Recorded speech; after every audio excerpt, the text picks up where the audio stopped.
Luai Ahmed, nice to meet you, bro. Lovely meeting you. شو الأخبار؟ كيف الحال؟ ماشي الحال كيفك؟ You grew up in a country which is Yemen, and you were under the control of the Houthi. Until which age you were basically part of the Houthi? When the Houthis took over, they took over by force. It is a violent terrorist group that literally grabbed their arms and weapons and decided to go to the ministries and the Yemeni institutions, pointed their guns at the humans and say, if you don't leave, we're going to kill you. And they took over the country by a coup. Their slogan is death to Israel, curse upon the Jews. And that's their main mission. They exist to destroy Israel and to hate the Jews. How did they get their power? From where? The Islamic regime in Iran. The Islamic regime is the octopus, and the Houthis is just one of the tentacles. I want to go back a little bit to your childhood, growing up in Yemen. What did you learn about our country, about Israel?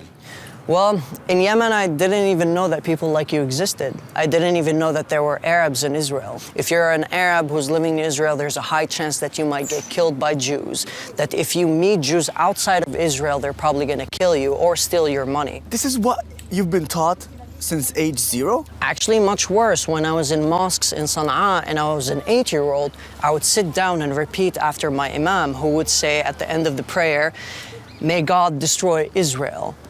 And I, as a child, would say, Ameen. May God kill the Jews. And I, as a child, would say, Ameen.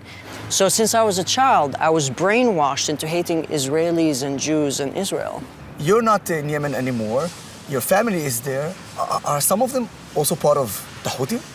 I have cousins who are a part of the Houthis, definitely. Seriously? Yeah. And Wait, so your cousins right now are fighting us? Yes, They're launching those ballistic missiles on us? Yep. I have cousins launching the missiles, cousins sinking the ships. Yeah, it's sad to say, but like, you know, we both sat in the same mosques and read the same things and said, death to Israel. May God kill the Jews, may God kill. So I understand that their brainwashing is still existing now. But something changed after the 7th of October. What? After the 7th of October, I decided to come to Israel to see everything for myself. Were you scared? I was very scared. I was actually trembling on the airplane. I was 100% sure that when I come here, I would be assaulted. A Jew was going to spit on me. If people find out where I'm from, then I'm going to be beaten up on the street. Well, first, when I decided to come, I informed my friends and family, and most of my friends, my family, my brother, my best friend, they all blocked me. I decided to go to the Tel Aviv Museum because I knew that there was a consolation for the hostages. I was so shocked, my jaw dropped on the floor, and then every day that I stayed in Israel, I fell in love with the country, the society, the culture. I've never seen Arabs, Christians, Jews, Muslims coexist in the same country like this.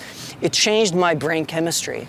Why it is important for you as a Muslim, as someone from Yemen, to make videos about Israel and show the actual reality that is here? Because of my family, because of my friends. When October 7 happened, I saw my friends and family and people who are so close to me saying that Hamas are freedom fighters. Hamas are the saviors of the Arabs in the Middle East. It affected me on a personal level to see that the people that I grew up with, my family and friends and people who I love so much, are so ignorant and hateful. You know, we're coming close to the end of this interview, and I want to show you a couple of pictures. Sure. Take a look at them and tell me, what do you feel when you see those pictures? Well, the first one is obviously the leader of the Houthi, Abdel Malik. Whew. When I see this picture, I see someone who has destroyed my country, someone who does not care for the Yemeni people. The respect that we give to a person like that is absolutely this. Good job. The spokesperson of the Houthi. So I would like to see him, as well as the rest of the Houthis, eliminated because they Give him the respect. There you go.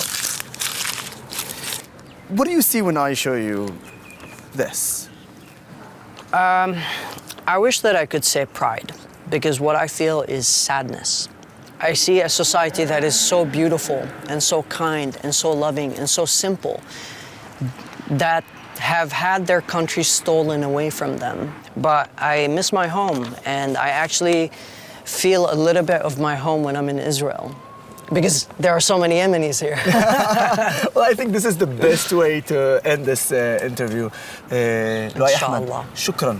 شكرا شكرا حبيبي حبيب شكرا قلبي. تسلم لي حبيبي. My country Yemen has been firing missiles towards Israel, so I want to send a message to the Houthis from right where I am. Israel,